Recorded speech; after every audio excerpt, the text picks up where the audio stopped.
वीरांगना फूलन देवी। फूलन देवी के जीवन की शुरुआत होती है यूपी के जालौन जिला के गोरहा पुरवा गांव से। वैसे तो जिले का नाम श्री सी जलवान के नाम पर पड़ा था, पर इस जिले का दुनिया से परिचय कराया 1960 के दशक में पैदा हुई एक मासूम लड़की फूलन देवी ने। फूलन देवी का जन्म 10 अगस्त 1963 को पिता देवी दीन मल्लाह और मां मूला देवी के घर हुआ था, जो काफ़ी गरीब था। परिवार गरीब, जाति छोटी, लेकिन फूलन के तेवर बड़े थे। वह किसी के सामने ना झुकती थी और ना किसी से दबती थी। बात 1974 की है, जब फूलन मात्र 10 साल की थी। तब माँ से पता चला कि सगे चाचा ने दबंगई से उनके पिता की जमीन, जो मात्र 1 एकड़ थी, हड़प लिया है। ये जानकर वह चाचा से भिड़ गई। विरोध में चचेरे भाई ने फूलन के सर पर ईंट से हमला कर दिया, लेकिन उसने हार नहीं मानी। उम्र 10 साल, गुस्सा और तेवर बड़ों जैसे। ऐसे में घर वालों ने हाथों में बेड़िया बांधने को सोचा। मात्र 11 की उम्र में फूलन की शादी उसके विरोध के बावजूद उसके उम्र से 30 साल बड़े एक अधेड़ पुरुष पुत्तीलाल मल्लाह से करा दिया गया। शादी के बाद ससुराल पहुंची। न चाहते हुए भी पति से संबंध बनाने को जबरदस्ती मजबूर हुई। इस तरह की वारदात नित्य प्रतिदिन होता रहा। धीरे धीरे फूलन की तबीयत खराब होने लगी। उन्हें मजबूर होकर मायके लौटना पड़ा। पुनः कुछ दिनों के बाद फूलन के भाई ने उसे ससुराल पहुंचा दिया।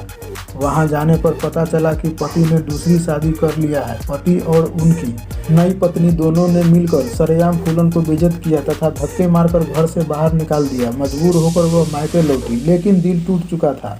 अब वह बाहर जाता रहती थी। इस बीच वह डकैतों के गैंग के संपर्क में आई। कुल मिलाकर घरवालों की अनदेखी तथा ससुराल में मिला तिरस्कार ने उसे डकैतों के आंगन में पहुंचा दिया। फूलन की आत्मकथा, जिसमें डाकुओं के संपर्क में आने के बाद फूलन ने कही थी, किस्मत को शायद यही मंजूर था। धीरे धीरे वह डाकू के सरदार गुज्जर और उसके डाकू साथी विक्रम मल्लाह को पसंद आ गए। विक्रम मल्लाह अंदर ही अंदर गुज्जर का दुश्मन बन बैठा और आखिरकार एक दिन विक्रम मल्लाह ने गुज्जर को गोलियों से भून डाला और वह सरदार बन गया तथा फूलन विक्रम की हो गई। छोटी जाति की महिला के लिए डाकू गुज्जर की हत्या होना ठाकुरों के गैंग को नागवार गुजरा। ठाकुर के गैंग का कमान श्री राम ठाकुर और लाला ठाकुर के पास थी, लिहाजा ठाकुरों के गैंग ने पहले विक्रम मल्लाह की हत्या की। आखिर ठाकुर गैंग फूलन को अपहरण कर बेहमई गांव ले गया, जहां 3 हफ्ते तक ठाकुरों ने फूलन के साथ बलात्कार किया। किसी तरह फूलन वहां से निकलकर पुनः बिहार चली गई। बेमई में जो फूलन को घाव मिला वह उसके लिए अब तक का सबसे गहरा घाव बन गया था। वहां उसके साथ केवल दुष्कर्म ही नहीं बल्कि सामूहिक दुष्कर्म हुआ। वहां पर मौजूद सभी ने बारी बारी से उसके जिस्म को जानवरों की तरह नोचा। फूलन ने इतना सहा कि शायद उसे मर जाना चाहिए था, परंतु किस्मत ने उसके लिए कुछ और चुना था।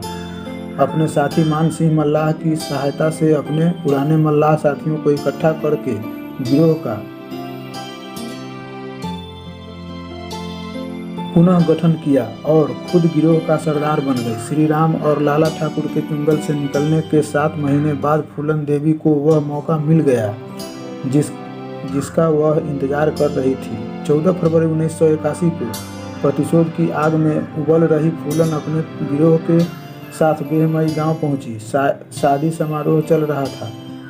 संपूर्ण गांव को घेर कर ठाकुरों को पंक्ति में खड़ा कर गोलियों से भून डाला। इस घटना ने देश ही नहीं पूरी दुनिया को हिला दिया। बेहमई घटना के बाद यूपी के मुख्यमंत्री वीपी सिंह को इस्तीफा देना पड़ा।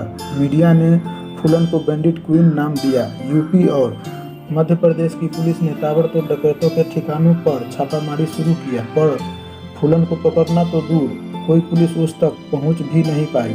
आखिरकार मध्य प्रदेश सरकार ने फूलन को आत्मसमर्पण करने की योजना बनाई। यहीं से फूलन देवी की जिंदगी में फिर से एक नया मोड़ आने की शुरुआत हुई। आखिरकार 13 फरवरी 1983 को मध्य प्रदेश के भिंड जिले के एमजीएस कॉलेज में अपने कुछ शर्तों के साथ अपने साथियों सहित आत्मसमर्पण कर दिया। उन पर 22 हत्या, 30 डकैती और 11 अपहरण के मामले में 11 साल की कैद हुई। 11 साल की सजा काटने के बाद सरकार द्वारा उनके ऊपर लगे सारे केस वापस ले लिया गया। जेल से बाहर आने के बाद समाजवादी पार्टी से चुनाव जीतकर सांसद बनी फूलन दलितों के मसीहा के तौर पर पहचानी गई। यह वीडियो आप लोगों को कैसी लगी, कृपया अपना राय कमेंट बॉक्स में कमेंट अवश्य करें तथा वीडियो को लाइक एवं ज़्यादा से ज़्यादा शेयर करें और चैनल को सब्सक्राइब एवं बेल आइकन को दबाना न भूलें। धन्यवाद।